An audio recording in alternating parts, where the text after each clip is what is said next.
Berachot Perek Vav Mishnah. We will continue our study, the Refuat Harav Daniel ben Miriam Chaya Rut. He should have a Refuah Shalema. Okay, there's a rule in halacha that many of us kind of know intuitively, that when you make the bracha of hamotzi on a seudah, you make a bracha on bread, then you don't make other brachot in the middle. So this is obvious, and the best example is when you have a sandwich. I have a hamburger with onions and pickles on it. I made the bracha of hamotzi, but in the hamburger, I've got the hamburger, I've got the bread, I've got the meat, I've got the onions, I've got the pickles, I've got all kinds of stuff. Nonetheless, we only make on the bread. Why? Because Chazal established, especially in their time, the bread was called the Ikar Seudah, the main Seudah. So therefore, if you're eating bread, everything else is encapsulated within the bread. It's the bracha of the bread. On the other hand, though, if you're not eating bread, then you have to make a bracha on each individual thing. Okay, unless of course we're going to see another Mishnah where one is more dominant than another, and then there are other halachot come into play. But all of this comes in to a certain halacha in the Shulchan Aruch. Let's read the halacha in the Shulchan Aruch, and then we'll see it in a chart. Okay, about things that happen. What happens if you're in the middle of a meal? You're not eating a sandwich. The sandwich is the easiest one, the hamburger. What happens then if I have French fries? Interesting question. Do I make a bracha on the French fries? So we all know that you don't make a bracha on the fries. And what happens if I started with fries, and now I have a hamburger, and now I'm going to continue with my fries? Another interesting question. Back then, they drank a lot of wine. What happens in those situations? Shulchan Aruch writes, and then we're going to see in the Shulchan Aruch a bit, and then we'll see the Mishnah that's based on. Dvarim haba'im betoch ha'seudah. Things that come in the middle of the meal. Imein dvarim haba'im machmat ha'seudah. If they're the things that come, foods that come machmat ha'seudah. This is a phrase. Dvarim haba'im machmat ha'seudah. I'll highlight it for you. Okay? Things that come because of the seudah, which means dvarim shederech likvua ha'seudah aleihem lelafet b'hem et hapat. That's also another great phrase. Lelafet bo et hapat is a phrase that means things that are eaten together with the bread. So the classic example here in Israel is hummus. You go to a hummusiyah, they serve you hummus. Nobody eats hummus with a spoon. Well, people do, but I'm not a big fan of hummus with a spoon. Okay? What do? You take your bread and you smear it and then you eat it with the hummus. Okay? That's the lelafet. That's the classic example of lelafet et hapat.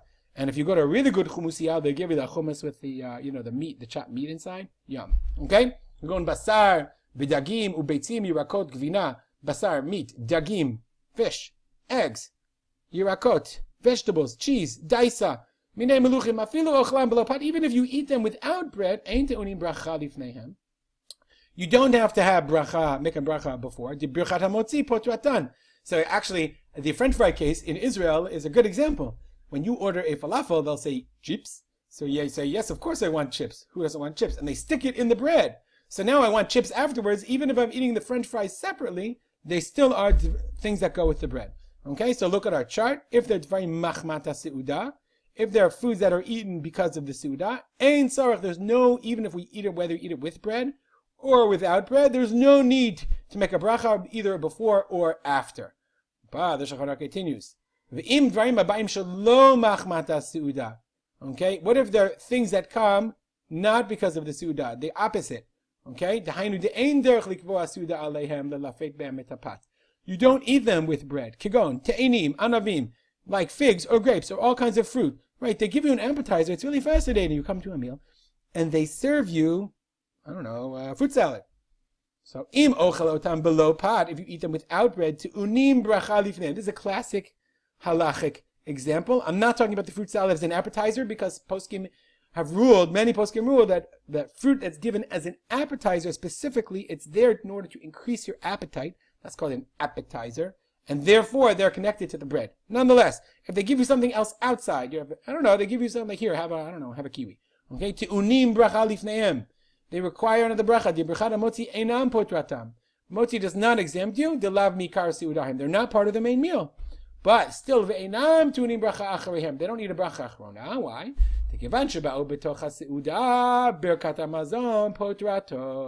Since that you're going to say Birkat Hamazon, that exempts you. So therefore, things that are not because of the seudah, if you're eating it without bread, then te'unim bracha lifneim. They require a bracha before. So you're in the middle of your meal and some guy comes along and says, here, have a radish. Radish wouldn't give an example. Here, have some grapes. Not connected to the meal at all. Then you need a bracha, then fine. You need to make a bracha. If you eat it with the bread, for whatever reason, you're eating the grapes with the bread, then it's considered machmar azuda. All this is an introduction to our Mishnah, as an introduction to the notion that does it come with the bread or not. Now, with that introduction, what happens if you had something beforehand that you made a bracha on, but now you have it within the meal? So says the Mishnah, Berach al hayayin shelifnei hamazon, right? Not Kiddush. We're talking about Kiddush. The Gemara says that this is a case of, we're going to say later on, we're going to see that it's including Kiddush. But let's say, for example, okay, this is talking about a Shabbat. So we come and we have yayin lifnei hamazon. We have Kiddush before. Says the Mishnah, Patarat hayayin shel achar hamazon. So the Gemara explains that this was, Shulchan Aruch actually goes on and explains, in their times, they had these whole long meals. It was like a ceremony. So first you came in and they served you the wine. If you think about it, it's like a very fancy kind of meal you would see in the movies. They would have the wine. They would all stand around with drinks. Then they would sit down on their fancy couches, have these long meals, and afterwards they would retire to the sitting room or whatever to have after dinner drinks. And the after dinner drinks were not connected to the meal itself. It was not the wine in the meal. They of course had wine in the meal, but these are drinks that are after with the cigars or whatever. We're going to see the cigars later. So if you made a bracha on the wine before the meal, it exempts the wine after the meal. Why? Because even though it's not part of the meal, nonetheless, you made a separate bracha already, so you don't have to make another bracha. Berach al ha-parperet shelifnei hamazon, pataret ha-parperet shelach hamazon. So first we're going to discuss what the word parperet is. I have conveniently brought you the Jastrow opinion.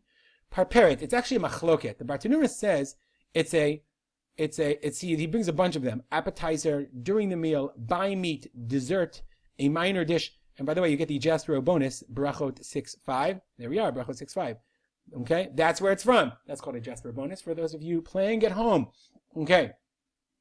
If you made a bracha on the parperet, some kind of cake or kichel or some kind of pre-appetizer before. So now, again, remember, in their times, then they would finish the meal, retire from the meal.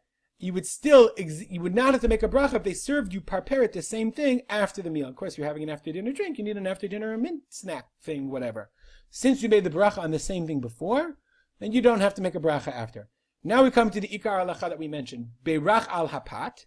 If you made a blessing on the bread, patarat parperot. Then it exempts you from the parperet, from the by meat, from the minor dish, from the salad, from the hash. If you made a bracha on the pira, you don't have to make a bracha on the hummus. But al ha-parparot, if you made a bracha on the parperet, if you made a bracha on the hummus, lo patarat tapat, then you did not exempt the bread. We're going to see, by the way, interestingly enough, we're going to see in a later Mishnah, that if the secondary thing is actually the main thing, then it does exempt it, but that's not the case here.